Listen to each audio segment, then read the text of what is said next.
Hello and welcome to the channel. If you haven't done so already, make sure to hit that like button and subscribe because, the NVIDIA software is working pretty hard right now. So, yes, it wants to make everything disappear except for me. So, let's see. There you go. That's better. So we're gonna go ahead and compare the new Model 3 performance as well as the old one. There's some significant changes, but it's still like a subtle change. Tesla is used to, just making changes as it progresses on. Like they'll add something, on like this year they'll add something on, and then next year they'll just add another thing on or take some stuff off. So you you never know what kind of car you're gonna get because they're consistently always changing. They're not like a traditional car manufacturer where every 3 years you're gonna get the soft refresh, and then every 5 years you're gonna get like a complete overhaul of the vehicle. They don't do that. They just update it whenever, so you never really know what you're gonna get. So anyway, we're going to start off with a comparison of the new 2024 Model 3 performance to the 2023 performance. There's some significant changes, especially in the front of the vehicle. So let's go ahead and do that. All right, so we're going to start from the front side. The front side, as you can tell, since Tesla is going to the full vision, so they no longer offer the, I'm assuming there used to be sensors on the sides here. So that's no longer there. So when we pull up the website, you know, when you're going up from the base model 3 to the long range model 3, and then you go over to the performance where you get those 20-inch rims.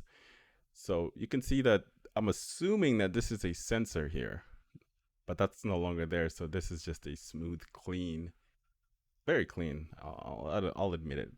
But whether the build quality is there, who really knows, to be honest. But I like the clean look of the new 2024 model. As you can see, they're no longer there. So comparing to the previous model, which one do you like better? Do you like the new one or do you like the old one? And so this is also has been redesigned, and I was trying to find the rear seat, the climate control box. I was trying to find it. There's just so many different things here. So I'm assuming that this is a Tesla Model Y rear display, so it has it. And I was trying to find out if the Model 3 had one as well too. And if it does, there seems to be a redesign on that one as well too. It doesn't even have it on their website, which is crazy, right? So this one has been redesigned as well too for the 2024 for the performance version of the vehicle. So we're gonna move on to the back side. So go back to my little design here. Oops. So the back side right here. So we're gonna go ahead and click right back here. You can see that this kind of reminds me of a it gives me like the Tesla Model S vibe from the rear side. But as you can see, this is also has been completely overdone. I like it. I like it a lot. I'm not gonna lie.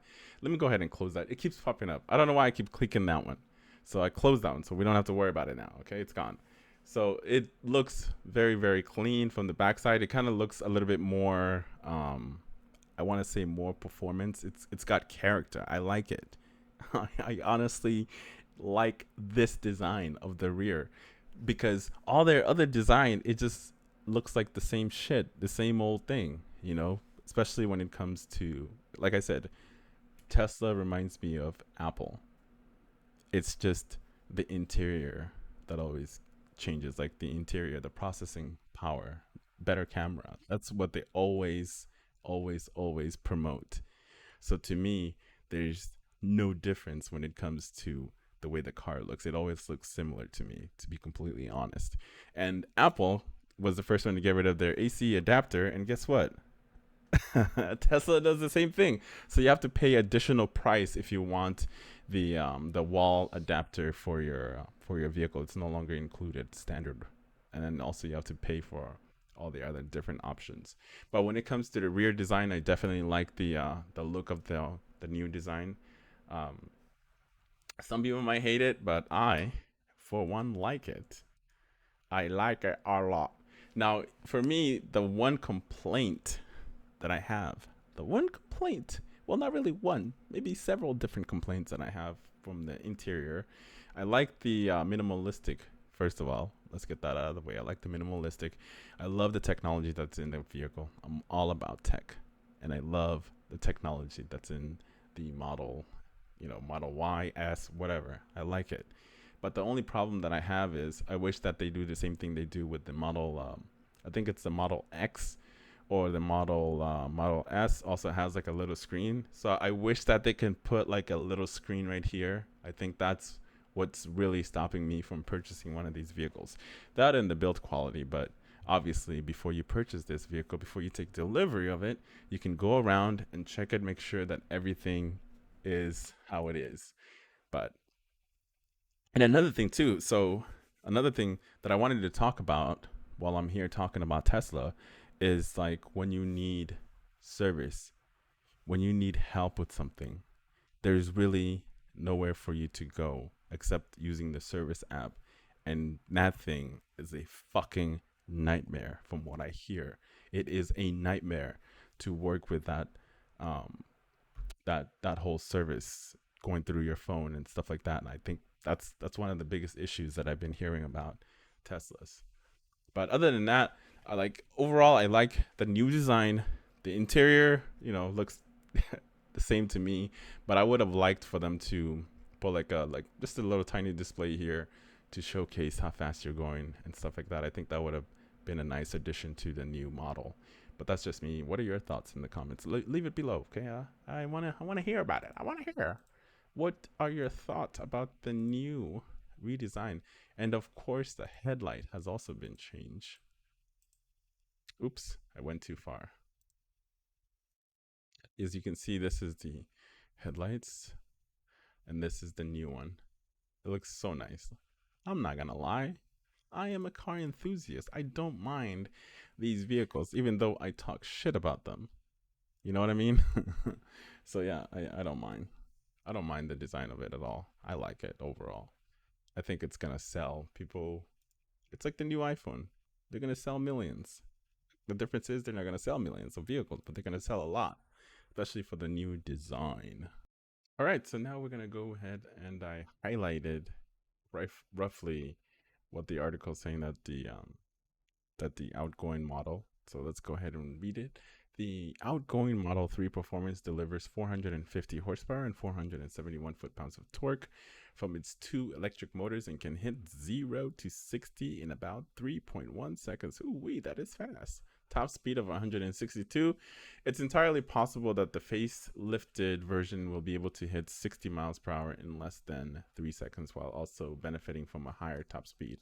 That is very likely, especially with the way that it's designed. It looks like it's built for speed. The way it sits, it's gonna go fast. It's gonna get you in trouble.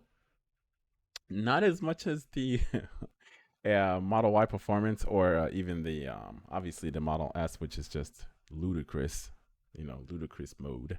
So overall, like I said, I like the new design of the performance Model 3. I like the design overall. I'm not really a fan of the Vision, Tesla Vision. I prefer the old radar system, but they obviously they couldn't get certain supplies, so they had to pivot. I understand that, but I still think that the that was a mistake. And I've actually heard, or at least I've seen videos, some of their engineers didn't really want, that wasn't really the best way to go towards it. But hey, you know what? It's their company. They can do whatever they like. We either have to accept it or not, or just purchase something else. All right, so that's the video. I hope you enjoyed it. I hope it was informative. As always, I will leave a link in the description for the article. If you want to go read it for yourself, more than be happy to provide that for you for free. All right, make sure to like, subscribe, and I'll see you in the next one.